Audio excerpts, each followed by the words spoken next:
So here at the Katie Phang News Channel, you hear me say all the time how much I am a fan for local journalism. As somebody who grew up in Miami, Florida, since the early age of 8 years old, the Miami Herald has been a go-to for me. I'm also a huge fan of the Texas Tribune. I mean, I want to underscore how important our local journalism is and how essential it is to continue to support it, because I have the chance now to speak to one of the best reporters at the Miami Herald. This is Anna Ceballos. Anna is the state government and politics reporter for the Miami Herald. Anna is tip of spear alongside some incredible colleagues at the Miami Herald that have been covering everything that has been going on at what is deemed to be called Alligator Alcatraz. So Anna, thank you so much for joining me today. I really appreciate it. Yeah, thanks for having me. So Anna, your latest piece that came out with your byline, it's entitled "A Black Hole. Attorneys Say They Still Can't Reach Clients in Alligator Alcatraz." I read the piece, and I am urging everybody who's tuning in right now to be able to go and read it, because as a lawyer, obviously one of my primary concerns when I heard about Alligator Alcatraz was exactly this: the ability for detainees to be able to have contact with their lawyers, to be able to put up as much of a fight as they possibly can, seeing how the deck has been stacked against them. But share with our viewers right now a little bit about what you found when you were writing this piece. Sure. So it's July 15th. So we have been talking to about 7 attorneys for this specific piece, and we interviewed each of them. And it's been about close to 2 weeks since the detention facility started taking in detainees, and a lot of them are still having trouble setting up a legal visitation. They say that the phone numbers and the emails that they are being given are either ringing and ringing, no one responds, or there is a response via email, but there's really no follow through with like when they fill out a form as to when exactly they will be able to see their clients. There's also concerns about where the detainees are being set, whose custody they're in. The detainees' names are not showing up in the ICE locator, which is like a database that is meant for the public, like family members and attorneys, to be able to look up their clients and check where they are in whose custody. For example, it will show up if they're at a Chrome detention facility for ICE or at a county jail being held under an ICE detainer. So the names really are not showing up in the federal system at this moment when they go to Alligator Alcatraz.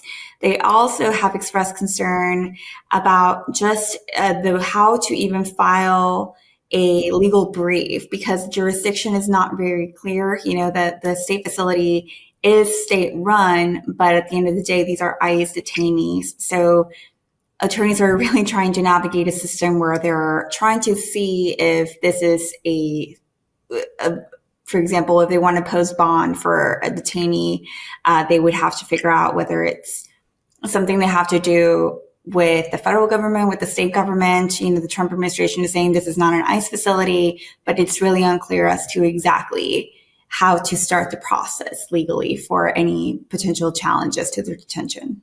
So I want to get to that in a second. But I almost, from what I'm hearing, Anna, but isn't this kind of the point? I kind of feel like the point for them is to make it difficult, because we've heard DeSantis officials, as well as, frankly, federal officials, including the Trump administration, say that this is kind of a one-stop shop, right? It's the bring them there, give them their, quote, due process, even by maybe deputizing Florida National Guardsmen to be able to serve as the immigration judges. And then because there's an airstrip there, you can just put them on a plane and fly them out to, at this point, you could take them to a third country where they're not even citizens. And that's deemed to be legal right now in the United States. The idea that jurisdiction is almost intentionally confusing, it just kind of really sticks in my craw, because the immigration proceedings are federal immigration proceedings. The federal government controls everything. It's federal law that's controlling this. And yet it's a state detention facility that's housing it. And so when you were speaking to these lawyers, did they kind of agree with my assessment, which is the challenges are baked in, but it's kind of a feature, not a bug? Well, at least the attorneys that we've talked to, they've said that it's abnormal for there to be this kind of delay, but it is a facility that was open within 8 days, right? So the operation rollout has been quick. And so we did talk actually to a Department of Homeland Security official who could not speak freely because they're not really, or publicly, I'm sorry, because they are not allowed to speak with their names and the newspaper. But they were saying that this has been part of a feature of a rollout that has been very quick, right? It's the systems are not married to each other. So, but that there's other concerns that some attorneys I talked to said that the clients that they have at the detention facility are being given, for example, booking and inmate numbers, not necessarily alien numbers, which are like numbers that are more compatible with the federal immigration system. So I'm not really sure exactly what the intent is, but what the result that we have seen, at least so far, 2 weeks into the operation, is that there has been, I guess, a struggle to figure out how to be able to reach detainees inside of the facility. So one of the men that was highlighted, who's a client of one of these immigration attorneys with whom you spoke, the immigration attorney, her name is Magdalena, is it Kupris? I can't pronounce her last name, but she mentioned that she has 3 clients at Alligator Alcatraz, one of which is a Honduran man with a pending asylum application as a victim of human trafficking. And she was remarkably able to obtain a bond hearing date despite trying to, having some problems to do so. But what was wild about this for me, Anna, was the Honduran man called his lawyer, this woman Magdalena, when he was stopped by FHP, and he has a valid DL, valid driver's license. The FHP officer took the phone, and according to Magdalena, the immigration attorney, this FHP officer told her that anyone who, quote, appears Hispanic needs to be sent to CBP, which is Customs and Border Protection, to have their license verified. But we're also hearing, judges that are saying you can't do this. You cannot racially profile. When you're hearing stories like this as a reporter, I mean, it just strikes me as just being and I've said this, it's like working while brown or driving while brown. I mean, it just seems pretty apparent that this is part of the kind of parameters that they're doing on these immigration raids or these immigration roundups. So this is like an account from one attorney, right? And this is a first person account. That's what she told us that she was told over the phone when she was trying to help her client after he was being detained. The Florida Highway Patrol notably did respond in response to that. And we did ask them for comment, right? And then they said that it was false and that they're not really giving any instruction to the I guess the anecdote that was relayed to us. So it's really unclear exactly as to how FHP officers are individually operating as they are having these newly found powers under a 287G program, which is like a federal immigration program that allows them to be trained and certified to have certain duties as federal immigration agents while they're out and doing their routine jobs on the street. So there is like this moment in time where, like, for example, like officers for the Florida Highway Patrol are being empowered to kind of do more immigration enforcement while they're doing their jobs. So it's unclear really exactly. There hasn't really been a very wide analysis as to how each of these officers are operating. But what the state is telling us is that that they're absolutely not being given any instruction to profile based on, someone's ethnicity, but this is what one attorney did experience. And that's what she told us she was told. So you guys at the Herald have been doing an amazing job kind of doggedly running down the details in the background of this. We know that this land is owned by Miami-Dade County. The mayor of Miami-Dade County, Daniela Levin-Cava, has recently been speaking out about kind of the terms by which this whole deal has come around. Do you have any kind of updated information as to any of the background on these deals at all? Oh my gosh, I'm so sorry. Okay, don't worry. Seriously, I can start barking. It's fine, don't worry. So I do not have an update other than like the land deal is still kind of being negotiated. This was a property. It was an airport that was, being used by some pilots for training purposes. It was functional. It was like mostly idle, but at the same time, it was owned by the county, right? And DeSantis took this land over with using emergency powers. And that's where I today we have like pretty much a fully operational city in the middle of the Everglades. But there is no update on whether or not where the land negotiations are going. I know that there were like some numbers being thrown around. The state wanted to pay less than what the county wanted. But till this day, there seems to be some wrangling still going on between local and state officials over not just the property, but even like the oversight of this property.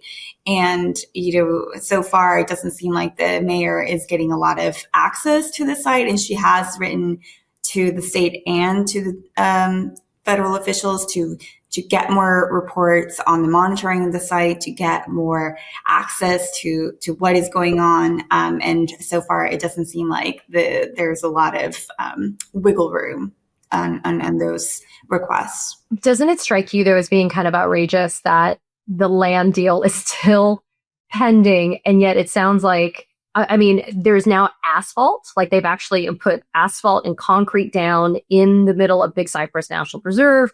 They've actually constructed this kind of tent city, for lack of a better phrase, in the middle of the Everglades, and yet deal terms are still kind of being negotiated from what we know.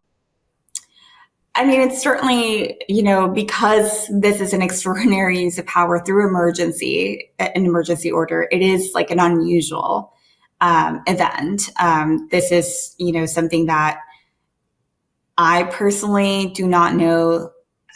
I know that the state has used emergency powers to commandeer private land in the past. I think that there was an event in the Tampa area where, there was I think it was like an environmental issue where they had to kind of like break in to kind of like handle the situation. But like, other than that, this is like not necessarily just like a one-time entry into county-owned land, but it's really just the use of it is going to be indeterminate. Like, we don't really know how long this operation is going to be in this location. And so far, we've been told that it could be up like maybe a year, maybe longer. So it is really an unusual use of these powers, but it's up to we will see it play out in the weeks to come, I'm sure, as to exactly how it's being challenged. Have you been, in your attempts to be able to obtain information from the DeSantis administration, specifically here in Florida, have you been getting the transparency that you all have been seeking at the Herald when you've gone to them to ask them questions about oversight, management, operations, even jurisdictional stuff when it comes to Alligator Alcatraz?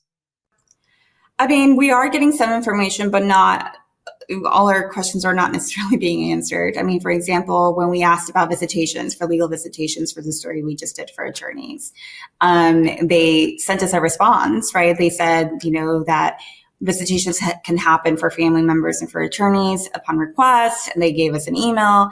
But like, when we asked, okay, well, how many visitations has the state approved as of Monday? There's no response. So there is some information coming out, but it's all of the questions that we're asking are not being responsive.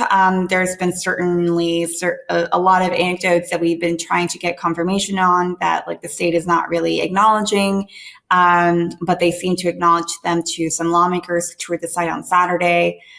So, for example, I think Debbie Wasserman Schultz had asked about, or she didn't ask, but she said that she was told by state officials that they were not allowed to see the restrooms because they were concerned that detainees might throw feces at them.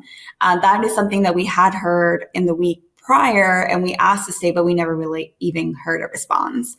So it's just like a lot of, I would say, cherry picking sometimes of what questions are being answered and which ones are not. We have also, for example, requested a list of detainees to who is in the state facility, and we have been put through the formal public records request. It's not something that is very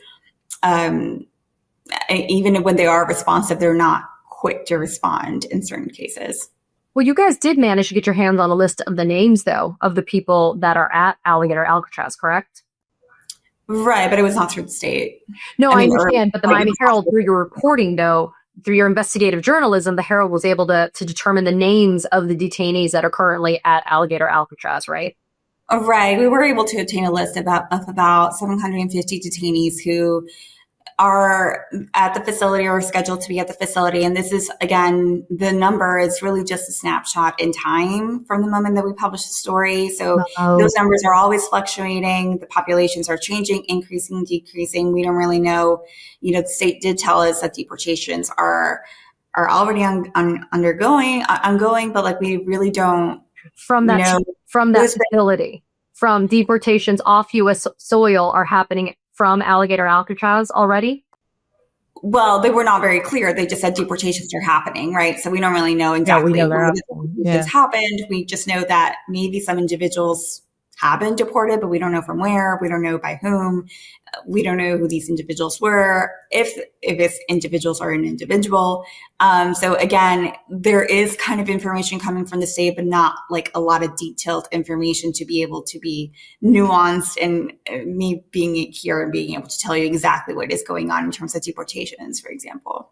What about the reporting that we've heard from the Herald and other media outlets about the conditions at Alligator Alcatraz? We know that state and frankly, congressional officials did a visit to the facility over the weekend, but we had also known part of that was triggered by calls that are being received by some family members and maybe even lawyers of detainees that are there, saying that the conditions are, in some respects, subhuman, that they are shoved. There's 34 people shoved in a cage, basically. And like you just said, this suggestion by somebody that, feces is so readily accessible, it could be thrown at people that are going to this facility. Right. So we've been getting a lot of anecdotes coming in from the facility, but this is, information that detainees are relaying to their wives, and then their wives are relaying to us. And we were able to interview quite a few of them, and we were just pretty much basing it off of their personal experiences. And then we were able to match their experiences to other individual experiences. And we were able to put together a picture of what was going on and what were the main complaints going on. And what we found was that a lot of detainees were complaining that they had very little or no access to showers. That at some point last week, there were like toilets that were either overflowing or not working. That there was also concerns that like the air conditioning that is powering the tents was kind of fluctuating with the temperatures. Like one detainee said, for example, that it was so cold one night that he couldn't really sleep, but then the next day by like midday, it was just really hot inside and he just sounded a little bit out of breath. So there's just like a lot of different anecdotes that are kind of matching to different experiences. And so we, based on the access, we haven't really been given access to the site since the detainees started coming in. So this is what we're being able to piece together and confirm. They, for example, also confirmed that there was a lot of mosquitoes. That seemed to be something that resonated a lot with detainees. And I know, the Everglades does have pretty large mosquitoes, and some were commenting on how these were the largest they've ever seen. Or, for example, one detainee described grasshoppers the size of his hand coming into the tent. And so these are just experiences that are kind of, not necessarily predictable with like a facility that holds migrants, but it is kind of predictable for a facility in the Everglades. It is a tent facility. We saw the first day of the opening how water kind of came through from underneath a tent after a storm. And so bugs could probably, have access as well underneath a tent. And that's what they were telling us, that there seemed to be some openings within the tent, and that's how the bugs were getting in. Have you guys been able to have, there was like a press conference a few weeks ago where members of the media were there, and there was a normal, by the way, South Florida storm, and there was the water and the flooding and everything that was going on. Have members of the media been invited to go back to the facility to be able to see for themselves what is happening inside? Not to my knowledge. I think that just a group of reporters was invited July 1st, which was when President Donald Trump came into the site, and then detainees came in the next night. So since detainees have been coming into the facility, to my knowledge, I don't think that any press has been allowed in, but there was a large group of lawmakers, both from the state level and the federal level, who were given a tour by the state officials. What, you mean, this is state politics and government, that is your beat. And I mean, I'm no fan of this current administration for DeSantis, and it's not a secret. It's mine. It's my opinion, not yours. But I mean, it is worth asking you, this is an unprecedented moment to have something like this. I mean, some people have equated it, including me, to meeting the definitions of a concentration camp. Some people have also dubbed it as Alligator Auschwitz. I mean, and they're not saying it to be light about it. There is very real human rights and civil rights concerns about what is happening there. But for me, it seems to be part and parcel with kind of the bigger picture mission of this DeSantis administration. You covered this administration. There was a declaration by DeSantis in 2023, I want to say, if not earlier, that there was a state of emergency in Florida. And that's where he's invoked the emergency powers to be able to seize this land, to put this facility there. Your thoughts, just kind of imparting with us about kind of how this immigration boogeyman has been used by DeSantis and a lot of the stuff that you've covered as a reporter in terms of policies and in terms of actions that he's taken officially as the governor of the state of Florida. Governor Ron DeSantis, from the moment he came into office, made clear that immigration would be one of his priorities. I mean, he's been very clear about that, and I don't think he shies away from it. From the moment that he announced he was running for governor back in, what was it, 2016, 2017? I think it's probably 2017. He made mandatory E-Verify, which is like the system that checks the the immigration status for new employees. He wanted to implement it statewide across the state. So this is a man who's been very clear about his priorities. And every single year since he's been in office, he has continued with that priority. And now we are at a point where he's been in office this is his second term. He's set to leave office January 2027. So he's just almost to the end of his 2 terms. And we are seeing what his policies have been able to accomplish, right? And he has made it a point that he wants Florida to be positioned at the forefront of President Donald Trump's mass deportation campaign. And he's been able to really act really quickly by using emergency powers, by, trying to pressure state lawmakers to implement his agenda. We've seen, this emergency declaration from 2023. He sent state law enforcement officers in the Florida National Guard to the Texas border. He has been trying to, really anything you can think of that he could have done at the state level to crack down on illegal immigration, he's been trying to do it. And now this facility is kind of the answer to something that President Donald Trump has said is very much needed, which is detention space. And he has been he even has like a Florida blueprint of sorts. He has like this plan where he wanted to, with all the wish list items that he wanted to do with, to crack down on illegal immigration. And most of those issues have come to fruition with this facility. And so I think what we're seeing is like a Republican governor who has national ambitions, but also is very adamant to maintain his priorities when it comes to immigration. And he has been able to use the levers of his office and be able to execute it. A lot of the policies have created a lot of division. There's a lot of Democrats, Republicans have very different opinions about what is going on, how it's being handled. But at the end of the day, it is something that this governor and his administration has prioritized for the last 7 years. So I think you're right. He's a Republican governor with a Republican cabinet and a Republican majority legislature. So he's kind of been given like a blank check to be able to do this stuff. And he's done it disturbingly well. I'll use that adverb. You don't have to use that adverb. I'll use that adverb.